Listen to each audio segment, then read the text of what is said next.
Data था उसको लेकर के मैं इलेक्शन कमीशन ऑफ इंडिया को भी दिया हूँ, और उसके साथ में मैंने उसको सुप्रीम कोर्ट में भी उस डेटा को मैंने प्रोड्यूस कर दिया। इलेक्शन कमीशन ऑफ इंडिया को जो मैंने डेटा दिया था वो 16 जनवरी का है। आप लोगों के माध्यम से मैं इसको दिखाना भी चाह रहा हूँ, आप लोग देख भी सकते हैं। और इसमें जो 3-4 प्रमुख मुद्दे थे, उन मुद्दे क्या रहे उसको लेकर के ये डेटा है, जिसके बारे में मैं आप लोगों के माध्यम से यह बोलना भी चाहता हूं। इसमें पहला प्रश्न था कि ये जो margin of the leads of the differences है, margin of the leads of differences. दूसरा है margin of the total votes. तीसरा है मार्जिन ऑफ द परसेंटेज। चौथा है मार्जिन ऑफ द जो भी परसेंटेज का वोट्स है। इसका मतलब है कि जो लीड्स यानी टोटल जो चुनाव कोई व्यक्ति जीता है वो जितनी टोटल वोट्स पाता है, लीड्स लीड्स यानी बीजेपी, जैसे मध्य प्रदेश में 230 विधानसभा का चुनाव हुआ, उसमें से बीजेपी को 163 सीट मिलती है और कांग्रेस को 66 सीट मिलती है।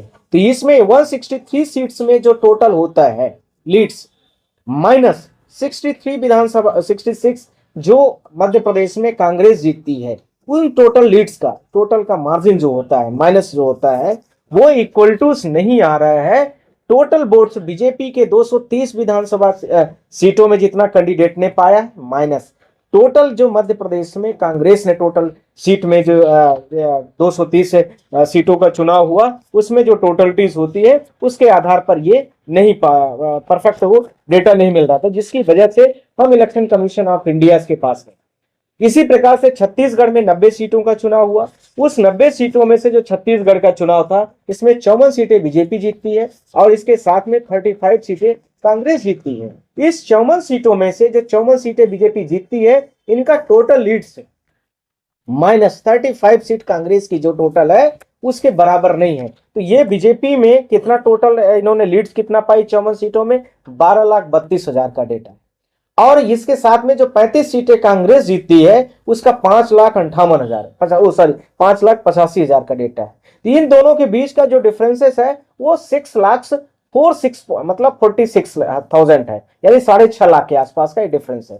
और ये डिफरेंस ध्यान रखने की जरूरत है कि ये डिफरेंस जो है हमारा वो किसके बराबर होना चाहिए, टोटल बीजेपी के जो 90 सीटों में कैंडिडेट लड़े हैं माइनस टोटल कांग्रेस के 90 सीटों में लोग लड़े हैं, तो उसके बराबर होना चाहिए। तो वो लड़ने वाले लोगों में से जो इनका है जो वो कितने हैं ये भी मैं आपको बता देना चाहता हूं। तो बीजेपी ने जो वहां पर टोटल सीट पाई है तो उसमें से 72,70,000 यानी 72,70,000 वोट पाती है बीजेपी। इसी प्रकार से कांग्रेस है, कांग्रेस 72,34,000 पाती है। टोटल दोनों के बीच का जो डिफरेंसेस है वो डिफरेंसेस कितने का आ रहा है, वो आ रहा है 35,000 का। ये इक्वल नहीं है 6 लाख के जो लीडिंग थी उसके इक्वल नहीं है। इसी प्रकार से इन्होंने बोला कि 4% के मार्जिन से बीजेपी छत्तीसगढ़ में जीत जाती है। तो छत्तीसगढ़ में जब 4% का मार्जिन होता है, अब 4% का मार्जिन बराबर 35,000 है, तो इक्वल नहीं है डेटा ही। और उधर भी कर लेता हूं तो भी इक्वल नहीं होता है। इसी प्रकार से राजस्थान का भी होता है। तो राजस्थान में इन्होंने 199 सीटों का चुनाव होता है। उस 199 सीटों का जो चुनाव हुआ है उनमें से बीजेपी 115 सीटें जीतती है और 69 सीटें जो कांग्रेस जीतती है। 115 सीटों का जब मैं टोटल लीड्स जितना 1,500 2,000 जो भी हुआ होगा वोट पाती है बीजेपी, लीड करती किसी कांग्रेस से, सिर्फ बीजेपी कांग्रेस के बीच की बात चल रही। तो उनमें से ये जो 115 सीट जीतती है बीजेपी उसका 44,46,000 का लीड है टोटल का, और जो कांग्रेस की लीड्स बनती है वो 28,40,000 की है। इन दोनों के बीच का जो मार्जिन है लीड्स का, यानी लीड्स के बीच का जो डिफरेंसेस है वो 16 लाख के आसपास का है। यह 16 लाख का लीड्स जो है वो बराबर कितने के होना चाहिए, जो 119 विधानसभा राजस्थान की है जिसमें बीजेपी ने लड़ी 199 सीटों पर लड़ी है, और वैसे ही कांग्रेस भी 199 सीटों पर जो लड़ी है उसके लीड्स के टोटल वोट्स का माइनस जो है उसके बराबर है। पर ये बराबर नहीं हो रहा है। ये वहां पर कितना पाई है ये भी मैं आपको बता देना चाहता हूं। टोटल जो वोट्स का डिफरेंसेस आ रहा है इनका है वो बीजेपी टोटलिटीज में 190 सीटों में 199 सीटों में 1,65,00,000 वोट पाती है, और ऐसे ही कांग्रेस 1,56,00,000 वोट पाती है। तो इन दोनों के डेटा से भी आपको समझ में आ रहा होगा लगभग 10 से 11 लाख के आसपास का डिफरेंस है। ये डिफरेंस इक्वल किसके होना चाहिए, टोटल लीड्स के इक्वल होना चाहिए। और तो लीड्स में मैंने आप लोगों को अभी बताया डेटा वो दोनों मैच नहीं कर रहे हैं। अब इलेक्शन कमीशन ऑफ इंडिया कहता है कि 2% के मार्जिन से ये बीजेपी कांग्रेस से जीत जाती है। यदि 2% बराबर, आप लोग खुद देखिए कि 12 लाख आ रहा है या 11 लाख आता है, तो 1% बराबर 4.5 लाख, सॉरी 5.5 के अराउंड जाना चाहिए। तो इसका मतलब जाहिर सी बात है 100% बराबर 5.5 करोड़ के आसपास जाना चाहिए, 5 करोड़। तो टोटल वोट पड़ती कितनी है? टोटल वोट तो इनमें भी नहीं है, ना उसमें आती है ना इसमें आती है। तो टोटल वोट आ कितनी रही है? टोटल वोट जब मैं मैन्युअली विधानसभा wise Bhajpa plus Congress plus other कैंडिडेटों की जोड़ना शुरू करता हूं, तो इसमें जो टोटल वोट आती है इनकी, वो कितना है? इनकी टोटल वोट 3 करोड़ के आसपास में जा रही है, 3 करोड़ शायद 96,000। ठीक, ये भी डिफरेंसेस आ रहा है, यानी वहां पर 5 करोड़ से ऊपर जा रहा है, यहां पर 3 करोड़ के 3 करोड़ 96, यानी 4 करोड़। मतलब मोटा है, मोटा इतना बड़ा डेटा का डिफरेंसेस कैसे हो गए? ये मेरा अगला प्रश्न ये राजस्थान को लेकर के है। तो इनका टोटल जो वोट है, टोटल जो मार्जिन है, जो टोटल डिफरेंसेस है, जो टोटल लीड्स है, जो टोटल सर्टिफिकेट 199 सीटों में बांटे गए, वो सारे के सारे गलत हैं। यहां पर यह कहने की जरूरत नहीं है कि मैं भाजपा की बात कर रहा हूं या कांग्रेस की, इस चीज को सारे लोग समझे। मैं पूरी की पूरी इलेक्शन की मैं बात कर रहा हूं। ये हो गया इस तरह से राजस्थान की। सिमिलरली मैंने मध्य प्रदेश की डेटा के बारे में आप लोगों से बात नहीं किया था। तो मध्य प्रदेश में 230 विधानसभा में मैंने आपसे बोला था, उन्होंने 163 विधानसभा में बीजेपी जीती। 163 विधानसभा जो टोटल लीड्स बनती है बीजेपी की, वो टोटल मिल रही है 43 लाख के आसपास में।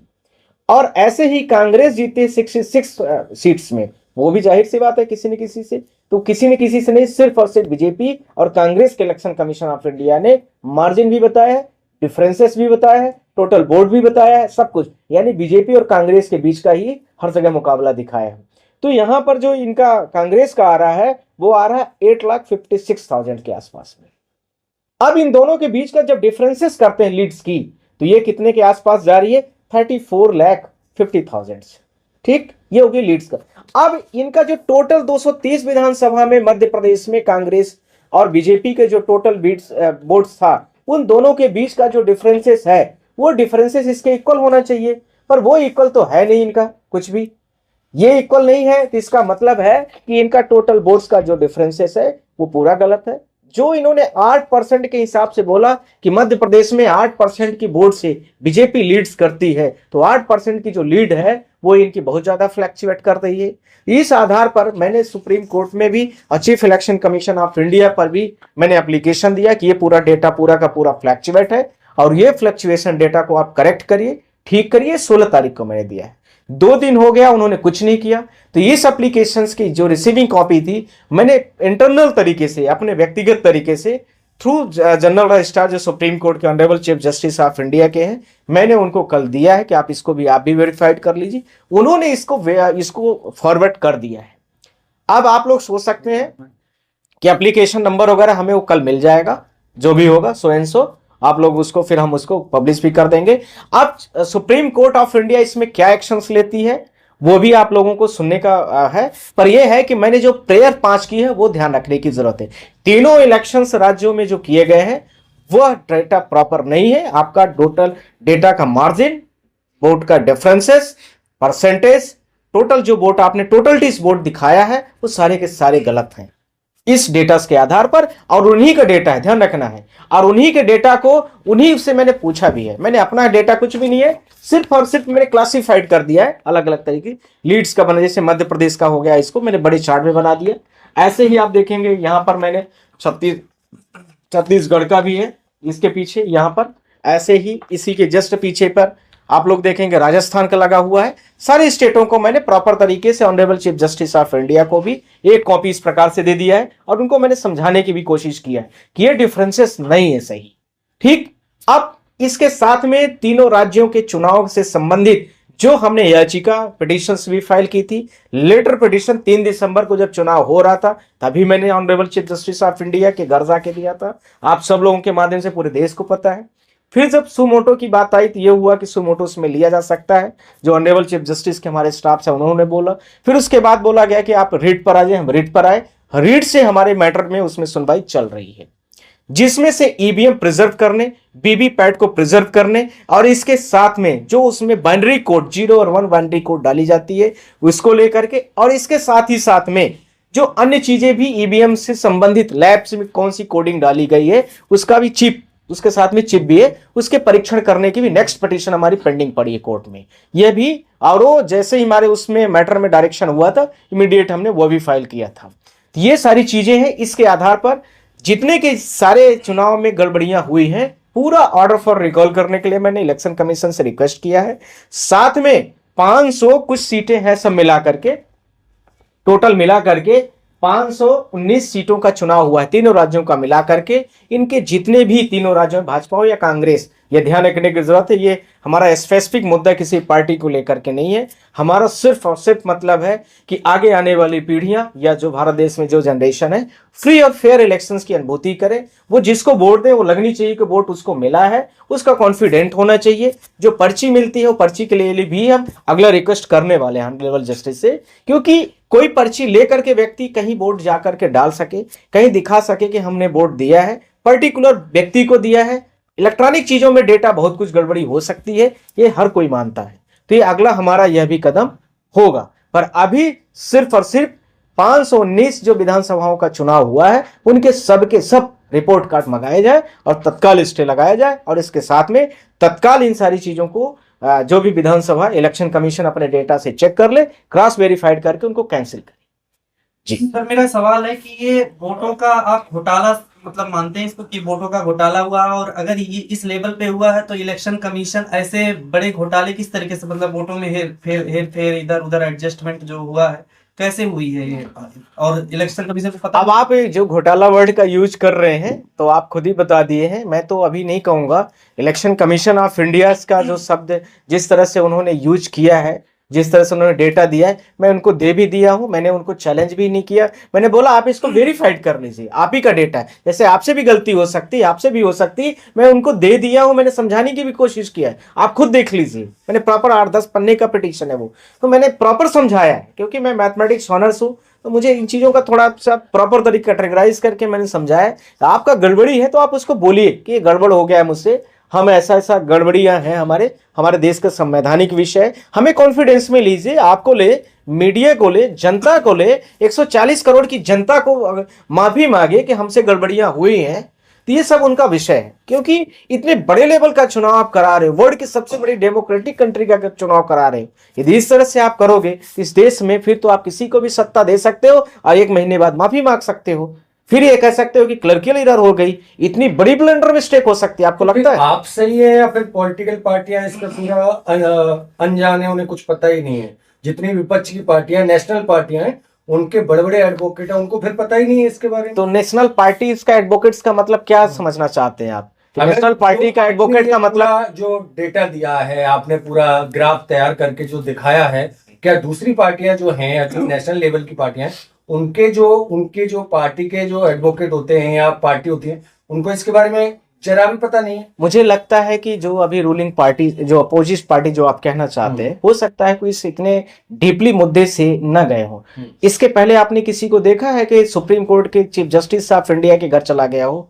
इलेक्शन कमीशन वहां पर इलेक्शन की काउंटिंग करा रहा है, 3 दिसंबर को, दिसंबर के दिन पर काउंटिंग हो रही है, और सीधा सुप्रीम कोर्ट के मतलब चीफ जस्टिस ऑफ इंडिया से क्यों मिलने गए थे? क्योंकि ये इलेक्शन कमीशन के पावर से बाहर थी चीज। अब अलग चीजें हैं कि सुनवाई में क्या होता है, क्या चीजें आती हैं, पर ये है इसके बाद तो हमारे देश की डेमोक्रेसी पूरी तरह से प्रश्न चिन्ह लग रहा है। बिल्कुल लग रहा है, इसीलिए तो मैंने बोला है, आप लोगों के माध्यम से भी बोल रहा हूँ, इलेक्शन कमीशन को भी मैंने दे दिया, चीफ जस्टिस ऑफ इंडिया को भी दे दिया, जो मॉनिटरिंग करते हैं पूरे इंडिया का कॉन्स्टिट्यूशनल, सबको मैंने दे दिया है। और आपके सामने तब तक मैंने नहीं बोला जब तक ऑनरेबल चीफ जस्टिस को मैंने लेटर को पकड़ा नहीं दिया, मतलब थ्रू रजिस्ट्रार जो जनरल रजिस्ट्रार है, तब तक मैं इन शब्दों को न मीडिया को बात किया न किसी से मैंने बात किया।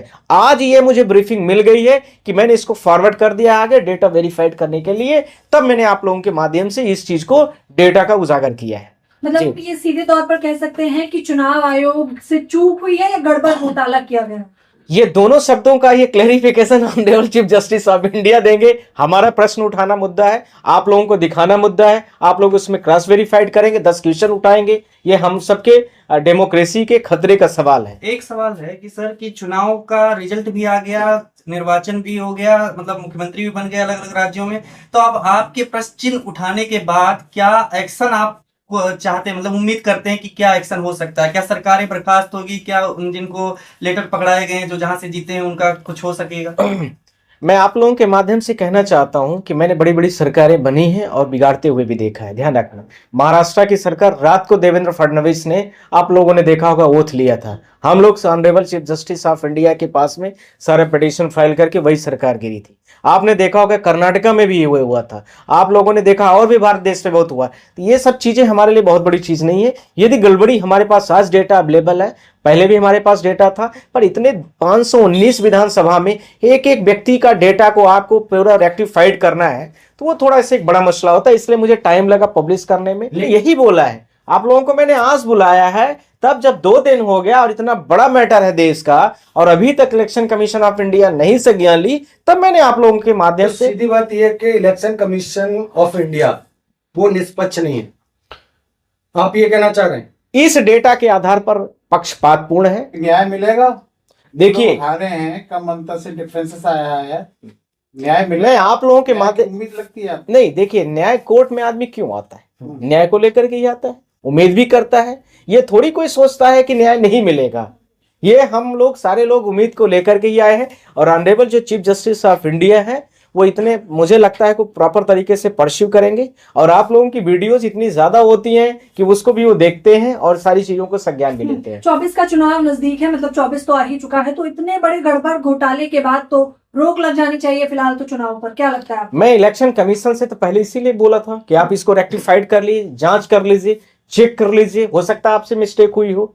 तो मैंने तो उनको दिया था, अब उन्हें नहीं किया, तब ऑनरेबल चीफ जस्टिस के पास गया।